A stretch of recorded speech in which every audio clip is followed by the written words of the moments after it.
Quer dizer então que você conheceu alguém que fez o seu coração bater mais forte, é? Esse vídeo é pra você. Aliás, presto minhas sinceras condolências ao seu coração. Bom, vamos falar sobre isso, mas deixa o seu like, se inscreva se curtir. Esse é um tema muito delicado, até porque a sociedade, a escola não ensina a gente a lidar com emoções e sentimentos, isso não está no nosso currículo. Tanto é que muita gente, nesse estado de apaixonamento, faz muita besteira. Por exemplo, eu vou lembrar de um amigo meu, mais de 10 anos atrás. Ele parece que gostava muito de uma garota que eu não vinha conhecer na época, mas ele acabou sendo rejeitado por ela. Ele era adolescente ainda. Então, bom, isso eu não tava lá pra ver, foi o que o irmão dele me contou. Ele escreveu uma carta, colocou no bolso. A casa dele era bem alta, 3 andares, ele subiu no muro que segurava o vento do último andar, ficou de pé em cima do muro com uma carta de despedida no bolso. E, por sorte, alguém da família apareceu ali na hora e viu e começou a conversar. Depois chegou a mãe dele e também ficou desesperado e tentou conversar e tal. Não lembro se precisou chamar bombeiro ou não, mas depois de muito tempo de tensão, conseguiram dissuadi-lo a desistir. Então eu fiquei pensando, caramba, essa menina aí que deu fora nele deve ser espetacular, cara, meu Deus. E vamos lá. Beleza, também teve um segundo amigo, tempos depois, que ele chegou lá no grupo lá da galera, muito feliz, porque ele falou que, caramba, tinha uma menina que ele gostava demais lá da igreja, que ela era sensacional, que ela era tudo de bom, que ela era linda, e que ele ia sair com ela. Inclusive ele mostrou a foto no celular, cara, era tudo isso mesmo, loirinha, dos olhos verdes, tudo em cima, e era tudo isso mesmo, ok? Que bom pra ele, mas eles foram num rodeio. E lá no rodeio, chegando lá, ele conta que tinha muitas mulheres bonitas e muitas mulheres estavam meio que olhando pra ele, dando brecha e tal, né? Então ele chegou na tal dessa menina aí, que ele saiu, e ele perguntou pra ela, olha, tem problema se eu ficar com outras garotas? E ela respondeu, não, não tem não, pode ir, não tem problema não. Ele disse que ele ficou com 3 meninas nessa mesma noite, inclusive a garota em questão até viu ele beijando outras, né? Bom, quem disse que ela quis sair com ele de novo? E você que tá me ouvindo, você aceitaria uma coisa dessa? Seu ficante aí, um encontro fazer isso com você? Bem, a garota nunca mais quis saber dele de novo. Meu irmão, ele se encontrou com a galera e, mano, ele tava chorando como uma criança. Copiosamente, tipo de soluçar, dos olhos vermelhos escorrendo lágrima mesmo, um negócio bem sério, cara. E eu até cheguei a dar uma bronca nele, tipo, mano, como é que você pede pra ficar com outras meninas na frente da garota que você quer namorar? Nem que ela não tivesse lá, ok? Que fique bem claro. Mas ele falou, ah, mas ela disse que não tinha problema, ela tava te testando, porra. Caraca, mano, porra. Enfim, tempos depois, acho que pouco tempo depois, ele postou uma mensagem lá no grupo do Zap da galera lá do futebol, se despedindo, dizendo que ia acabar com tudo. Ele postou um videozinho injetando uma seringa na veia do braço e sabe-se lá o que era aquilo. A galera ficou preocupada e ligaram pra mãe dele, que não sabia, mas aí a mãe dele tomou uma atitude. Aí, mano, você tem mais de 10 anos, eu não vou lembrar se ele chegou aí parar no hospital ou não, se ele passou mal, não sei. Mas ele ficou bem, ok? Ele ficou bem. Então vamos pensar o seguinte, eu fiquei pensando, caraca, mano, os caras pensaram em acabar com a própria existência por causa dessas garotas. Essas meninas devem ser espetaculares, devem ser incríveis, devem ser excepcionais, entendeu? Uma coisa assim, do outro mundo. Então o que foi que eu fiz? Eu fui tirar a prova pessoalmente. Eu quis dizer, um terceiro amigo meu, foi tirar a prova pessoalmente. Então ele saiu com as duas e ficou com as duas, uma atrás da outra. Mas não pensem na maldade, ok? Foi anos depois, ambos os dois amigos do início já estavam em outros relacionamentos, já superaram, inclusive até ajudaram esse meu terceiro amigo a encontrá-las, a agradá-las, tipo, ah, elas gostam de tal coisa, elas gostam de tal lugar, fala tal coisa que ela se amarra, tal. Então tá, a primeira, ele não gostou tanto não, eles só ficaram uma vez e nunca mais se viram, inclusive ela chegou até a debochar, tipo, nossa, você soube que teve um rapaz que eu dei um fora, ele ameaçou se matar de verdade? Nossa, jura? É mesmo? Nossa, não sabia.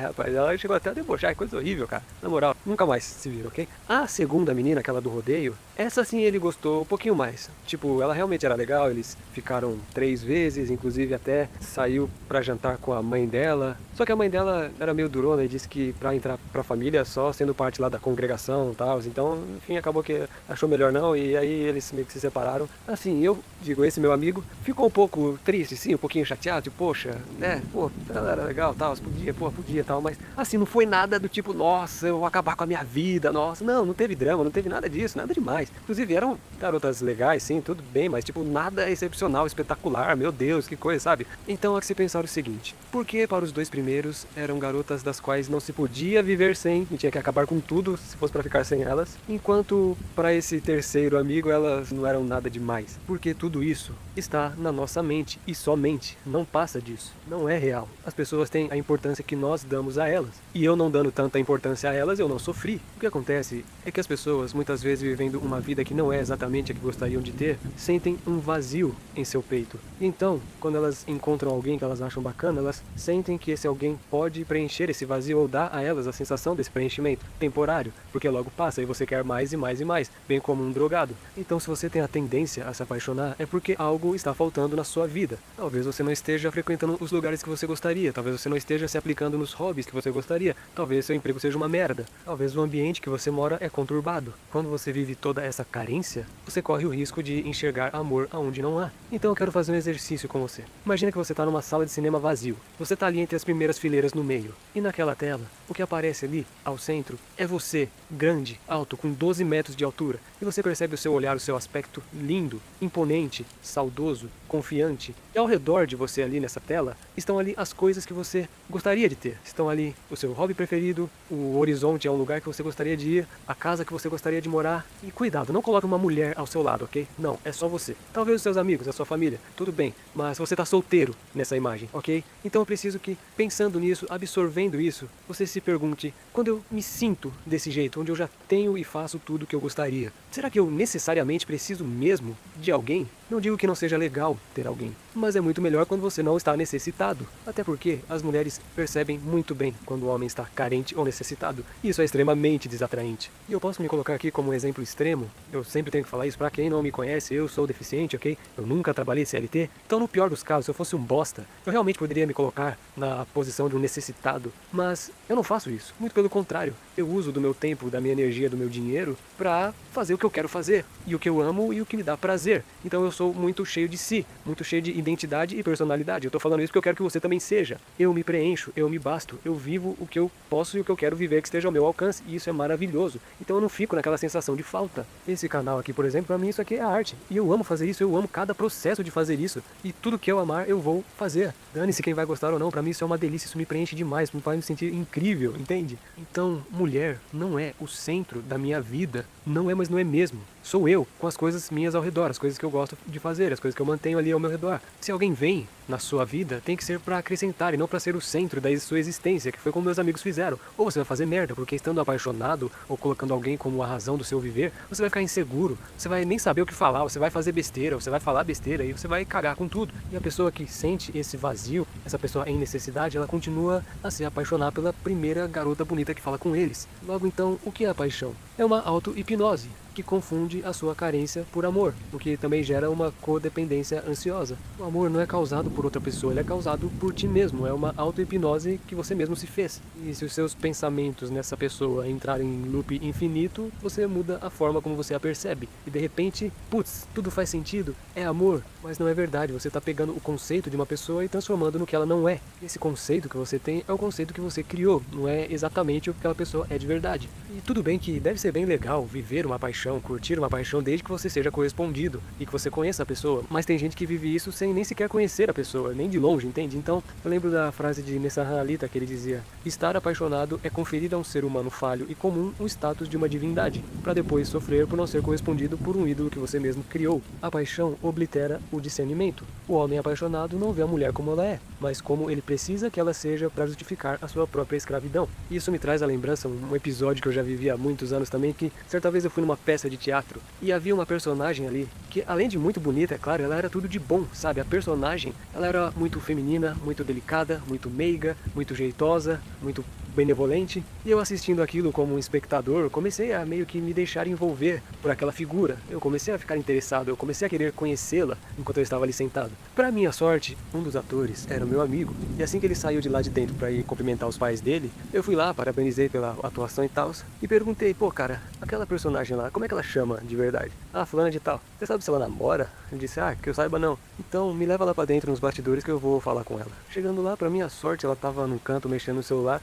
O amigo até me perguntou: pô, você quer que eu apresente vocês e tal? Eu falei: não, muito obrigado, deixa que eu me viro. E resumindo, a gente conversou e tal, eu saí com o contato dela. E depois a gente foi se encontrar. E cara, foi muito legal, a gente se divertiu, a gente curtiu bastante, mas a gente nem ficou, ficamos só na amizade mesmo. Por quê? Porque por mais que ela fosse uma pessoa bacana, as atitudes dela iam totalmente contrárias ao que eu procurava. Então, por exemplo, eu não bebo, ela bebia demais. Ela já usou e quem sabe até usava drogas, hein? Todo tipo de droga, ia pra tudo quanto é show. Ela era baladeira, boêmia, exatamente o oposto de mim. Tudo que eu não queria numa mulher, ela era. Então percebam que eu havia, entre aspas aqui, me interessado, me apaixonado pela personagem. Quando eu fui conhecer a atriz, quando eu fui de fato ver quem estava ali por trás, não era nada do que eu esperava. E você pode estar fazendo exatamente a mesma coisa. Então, se eu posso te dar uma dica, pega uma foto aí da mina que você tá de olho aí, ou do rapaz aí que você tá apaixonada, ou se você vê pessoalmente, pense o seguinte, olhe e pense, meu irmão, eu não te conheço. Eu não te conheço, ok? Pode ser lindo, pode ser linda, pode ser divertido, mas tu não conhece. Começa por aí, beleza? Continuando aí. Eu nunca gostei dessa cultura da romantização do auto-churrascamento por conta de coração partido. Auto-churrascamento, pra quem não sabe, é a pessoa encerrar a existência de si. Vocês me entendem, não posso falar aqui, mas vocês sabem o que é. Eu percebo, isso não é de agora, eu lembro que é uma história de há séculos atrás, aquele filósofo alemão lá de 1700 vai bolinha, chamado o Goethe, ele escreveu um livro chamado Os Sofrimentos do Jovem Werder. O próprio autor, Goethe, quando ele escreveu esse livro, ele estava apaixonado por uma mulher chamada Charlotte, só que não deu em nada. Ele ficou muito triste, ele pensou em auto-churrascar-se, e para não fazer isso ele começou a escrever um livro, onde o jovem Werder ele estava apaixonado por uma moça chamada Lotte. Pegou? Charlotte? Lotte. E não deu muito certo, porque ela já era casada com outro homem chamado Albert. Então o Werder ficou muito boladão e se auto-churrascou. Mas preste atenção qual foi o efeito do lançamento desse livro. Muitos jovens na Europa começaram a se vestir como o personagem, que tinha casaco azul e colete amarelo. E começou a haver um auto-churrascamento em massa. Houve uma onda documentada de auto-churrascamentos de jovens que usavam a mesma vestimenta. E muitas vezes tinham o livro aberto na mesa no momento da morte, ou debaixo do braço, quando se jogavam de um lugar alto, a ponto de que o livro chegou a ser censurado, chegou a ser proibido em Leipzig e em vários países, como na Dinamarca, por ser considerado um manual da autodestruição. E trazendo dados aqui da OMS, há um estudo de associações de psiquiatria que indicam que a ruptura de relacionamentos é um dos principais gatilhos para o auto-churrascamento, especialmente entre homens. Então, enquanto as mulheres tendem a buscar redes de apoio social, nós homens, que geralmente a gente não externaliza nossos problemas, a gente acaba levando isso como uma falha de identidade ou perda de status. E considera-se que para um homem em processo de separação, o risco é 3 a 4 vezes maior comparado ao homem que não está passando por isso. Mas aqui estamos falando de um livro, mas eu vejo que até hoje a mídia ainda empurra essa ideia. Eu lembro que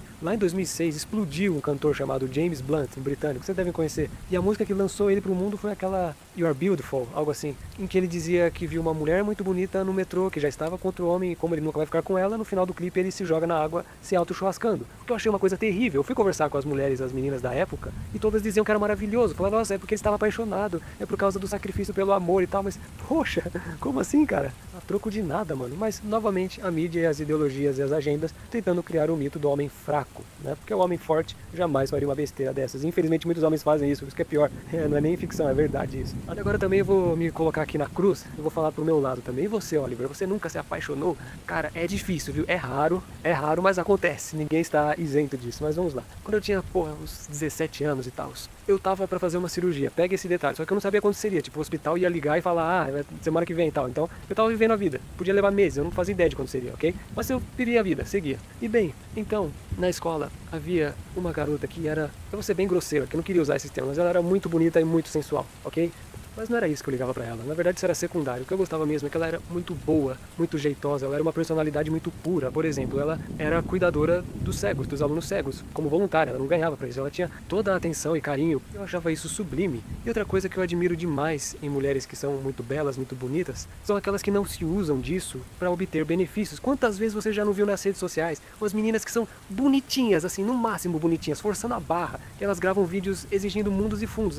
O rapaz tem que ter 1,90, tem que ter carro do ano, tem que ganhar 30 mil, tem que pagar minha unha, minha sobrancelha. Porra, cara, enquanto há mulheres que são lindas, que sabem que são lindas e poderiam embarcar nessa e no entanto agem como se não fossem. Eu acho isso sensacional, cara. É um traço de personalidade da qual eu admiro demais. Pra melhorar ainda, essa garota, ela não era da pegação, ela repudiava isso, não bebia álcool, tal como eu, e ela era muito correta, ela era muito difícil. Os caras não conseguiam ficar com ela, os caras tentavam e quebrava a cara. Ela realmente se valorizava demais. Então eu ficava observando como é que os caras chegam nela. Primeiro, tem aqueles idiotas que nem sabem nem chegar, ele pede pro amigo chegar e fala, meu amigo quer ficar com você. Tá, esquece. O cara não tem coragem nem de ir até ela. Piorou. Tinha aqueles que simplesmente faziam o mesmo que todo mundo sabe fazer. Nossa, você é muito linda, quero te conhecer. Tchau. E tinha aquele que só sabia fazer piadinha de cantada, tipo, seu pai é padeiro. Porra, cara, isso pode funcionar com as menininhas normais. Com aquelas de alto valor, meu irmão, o buraco é muito mais embaixo. E eu, com uma doença que altera minha aparência, que em breve me tornaria um deficiente e com cirurgia marcada, olhei pra ela e pensei, vai ser minha namorada, eu vou pegar, ok? Mas enfim, como é que eu fiz? Aqui é uma longa história, eu vou até ensinar pros caras como é que faz, ok? Chega na inocência, não chega demonstrando interesse. Observa o ambiente, o que ela tá fazendo? É um trabalho de química? Ela era de outra sala. Mas, e aí, alguma atividade? É o quê? O que ela tá fazendo ali? Percebe o ambiente e dentro disso pense em algum assunto concernente e vai fazer alguma pergunta, algum comentário, alguma observação. Numa primeira conversa você pega algum detalhe do que ela falou e traz de volta numa segunda conversa como uma razão para você estar falando com ela de novo. E fui tendo conversas curtas ao longo dos dias. Ali eu também boto uma piadinha, boto um sorrisinho, boto um flertezinho ali sutil, faço ela sorrir e tal, interajo com pessoas ao redor dela. Em algum momento ela já te conhece, você não é só mais um desconhecido. Beleza, passado um tempo, eu pensei, bom, agora é hora de dar uma escalada. Muitos homens têm medo dessa fase, porque temem ser rejeitados ou que elas os odeiem. Mas eu não ligo, eu sou muito intenso, eu sou 8 ou 80, eu não sou morno. Então, se a mulher vai me odiar, tudo bem, desde que sinta algo, não tem problema se for ódio, não tem problema se a mulher vai me dar um tapa na cara, vai me xingar, vai falar de mal de mim para as amigas, não, eu não ligo, desde que sinta algo, eu prefiro que me odeie do que me deixar ali no morno, na friend zone, tá ligado? Me ame ou me odeie, então eu tinha que escalar. O que eu fiz, certa vez estávamos conversando lado a lado, eu não sei dizer se foi certo ou não, mas eu coloquei o meu braço sobre o ombro dela, como se ela fosse minha namorada, sem justificativa nenhuma para fazer isso. E ela estranhou muito, ela falou, que isso, que isso, que isso, ela falou 3 vezes, se encolhendo de mim, eu não lembro o que eu falei, isso tem muitos anos, eu queria muito lembrar o que eu falei. Mas beleza, aí depois a gente se despediu e tal. E nos dias posteriores, ela mudou a postura para comigo. Ela estava fria, me evitando, ela estava com gelo, ela estava se distanciando. Na verdade, isso até era meio que esperado por mim. Porque as mulheres realmente boas, as que realmente se guardam, levantam suas defesas. Isso não significa necessariamente desinteresse, mas significa que sentiu. E por isso precisam fazer isso. É esperado. Ela está se perguntando, quem é esse cara? Porque agora ela já sabia que eu estava interessado nela, então ela ficou naquela desconfiança. O que ele quer comigo? O que ele está achando que vai ser? O que ele está achando que vai fazer comigo? E nessas horas, meu querido, a maioria dos homens se desespera ou erra, porque eles insistem ainda mais. Mas pense no seguinte, lembre-se do acasalamento das aranhas. Eu não sei se é toda espécie de aranha que é assim, mas existe uma espécie, pelo menos uma que eu sei, que quando a aranha fêmea, ela vê o aranha, o macho, ela levanta as patas e ele a imita, ele a espelha. Então ela faz certos movimentos e ele copia. Ela anda para um lado, ele anda também. Ela levanta uma pata, ele levanta também. E assim, imitando ela, o que ele está dizendo? Porque as aranhas, elas não têm uma visão muito boa. Então ela pode achar que ele é um inseto qualquer. Se ela achar que ele é um inseto qualquer, ela vai matá-lo ou dispensá-lo. Então, quando o macho ele está imitando a aranha fêmea, ele está fazendo com os pelinhos meio que uma vibração, em que ele está dizendo, olha, eu não sou qualquer um, eu sou um pretendente seu, eu sou igual a você, sacou? E ele precisa deixar isso bem claro, porque se ele fizer errado, ela vai matar ele. Porque as fêmeas são muito maiores do que os homens, do que os machos. Então, imitando os movimentos dela, ele vai se aproximando, ele chega perto, ele faz um carinhozinho nela e pula para trás de novo. Novamente, começa a imitá-la, vai andando para frente, fazendo igual os movimentos, faz um carinhozinho nela, pula para trás de novo. Novamente, repete esse processo, chega perto, faz um carinho, papaizinho, pula para trás de novo, até que chega uma hora que ela está confiando nele. Então, ele chega de vez de frente para ela, faz um carinho maior, e a partir dali, meu amigo, antes quem tinha o poder era ela. Quando ela abaixou as defesas, o jogo virou. É ele que vai decidir se ele vai ficar com ela ou se ele vai matá-la. Entende como o jogo vira e como é perigoso para os dois? Por isso que a aranha é tão difícil e levanta tantas barreiras, porque ela sabe que ela pode se dar muito mal se ela entregar fácil. Isso é a natureza. Então, como é que eu fazia? Se a menina entrou com gelo, entrou com distância, o que eu fiz? Eu respondi na mesma moeda, reduzi drasticamente as nossas interações, e quando as fazia, na maioria das vezes era com pessoas ao redor, assim ficava uma coisa mais inocente, até falava mais com as pessoas do que com ela. E fazendo isso, eu conseguia imprimir ali para que ela percebesse os meus valores, para que ela se sentisse atraída pela minha personalidade, para que ela risse, e assim eu ia chegando perto, de repente direcionava a ela alguma frase, alguma palavra, algum pensamento, tocava o ombro, sorria, e assim ela ia se entregando aos pouquinhos, iria se sentindo cada vez mais à vontade. E isso é uma coisa muito importante, se sentindo confortável. Logo, tempos depois, já estávamos andando de mãos dadas. E pra vocês terem uma ideia de como essa menina era difícil, mano, eu tive que pedir ela em namoro pra poder dar o primeiro beijo nela, pra você ver como não é brincadeira, velho. Então eu estava muito feliz, eu estava muito contente, eu estava namorando com uma menina linda, incrível, muito inteligente, de excelentes notas. Eu estava muito, muito feliz. Até que o telefone tocou. E sim, eu ia dali dias fazer uma cirurgia que eu não tinha ideia do quão grave seria. Seria muito intrusiva, seria bem delicada e a recuperação seria terrível. Eu não falei pra ela, eu não quis parecer fraco, eu errei, eu devia ter contado. Mas o fato é que aquilo mexeu tanto com o meu físico, com o meu mental, que eu voltei de um jeito totalmente diferente pra escola. Os remédios que eu tinha que tomar afetavam a minha mente, eu estava cheio de hematomas, cheio de curativos, eu sentia choques no meu corpo, eu tinha várias sequelas temporárias, mano, choque, pensa no seu corpo dando choque, é o que eu sentia, cara. Então eu tava muito preocupado, eu estava indo no médico várias vezes, fazendo vários exames, então eu estava péssimo da cabeça. E eu não conseguia perceber mais, eu não conseguia mais ser eu não conseguia mais fazê-la sorrir, eu não conseguia mais envolvê-la, eu não conseguia mais ser legal com os amigos ao redor, eu não conseguia mais ter valor. Aquilo me afetou, assim, até nos estudos, cara. Até que os professores perceberam que eu estava diferente, sendo que eu dava o meu melhor pra parecer normal, mas eu havia me tornado um zumbi. Era o primeiro mês de namoro, eu estava tão fora da realidade que eu sequer tinha tato pra perceber o que ela estava sentindo, ou que ela estava triste, ou que ela estava se afastando de mim. Eu não tinha cabeça pra nada, então depois de mais ou menos um mês de namoro, em que ela namorou com um zumbi, ela me chamou e disse: "Eu não quero mais ser sua namorada." E eu falei: "Por que não?" Essas palavras eu nunca esqueci. Ela disse: "Olha, você é muito bonito, mas é muito sem sal." Foi o que ela disse. E, cara, eu não tô nem mentindo, ela realmente falou isso. Mas, pô, doeu, cara. Pô, eu fiquei triste, mano. Eu vou dizer, eu fiquei de coração partido, mano. Eu fiquei sim. E não tinha muito que eu pudesse fazer, porque eu não tava com a minha cabeça boa. Então, muitos caras tentam ficar próximos da garota, tentam se mostrar mais pra garota, tentam se insistir pra garota, tentam dar presentes pra garota. Eu não fiz nada disso. Eu sabia que nada disso adiantaria. Eu não sou idiota. E também não fico insistindo em cima. Na verdade, eu a ignorei. Muitas vezes até passava ao lado dela sem nem dizer bom dia. Sério, eu fui esse cara mesmo. Eu sabia que era o melhor, porque nada que eu fizesse iria mudar o que ela sentia por mim. Só que, ao longo dos meses em que eu fui de fato me recuperando, eu lembro que, tipo, 5 ou 6 meses depois, eu já era eu de novo. Eu já tava com minhas forças de novo, eu já tava recuperado de novo. Até fiquei com outra mina. Fiquei mesmo, dane-se. Quando eu senti que eu tava na minha força total, recuperada mesmo, eu reaproximei-me dela. Não diretamente nela, mas na rodinha de amigas e amigos dela, eu comecei a aparecer mais, falar mais, fazer a galera se entreter e tal. E quando viu, ela percebeu a minha mudança, ela mesma começou a se aproximar de mim, e certo dia, num rolê entre amigos em comum, a gente acabou ficando e a gente voltou a namorar, ok? E eu fiquei muito feliz, é claro. Isso foi, acho que, o mais longo namoro que eu já tive. Ficamos por anos e anos. Beleza, agora o que eu quero te ensinar com tudo isso? Pega aqui a visão. Depois de anos e anos namorando, cara, eu posso dizer que é aí que a gente conhece a pessoa de verdade, ok? É aí que a gente conhece não a luz da pessoa somente, mas também as trevas. Eu não tenho nada pra falar de mal daquela pessoa. É uma pessoa excelente, maravilhosa, que é o melhor, um dos melhores seres humanos que eu já conheci. Mas todo mundo tem seus defeitos. Eu odiava a mudança de humor súbita dela. Eu odiava às vezes que ela me enchia o saco, às vezes que, enfim, N coisas, que eu não vou ficar falando aqui, mas todo relacionamento tem disso. N desgastes, N razões pra você ficar nervoso, sem paciência, inúmeras razões, ok? Que você só vai conhecer sentindo a pessoa de verdade. Então, lá eu acho que foi uns 3 anos depois, por aí, ou quase, quando a gente foi terminar de fato, foi 50-50. E eu não senti quase nada.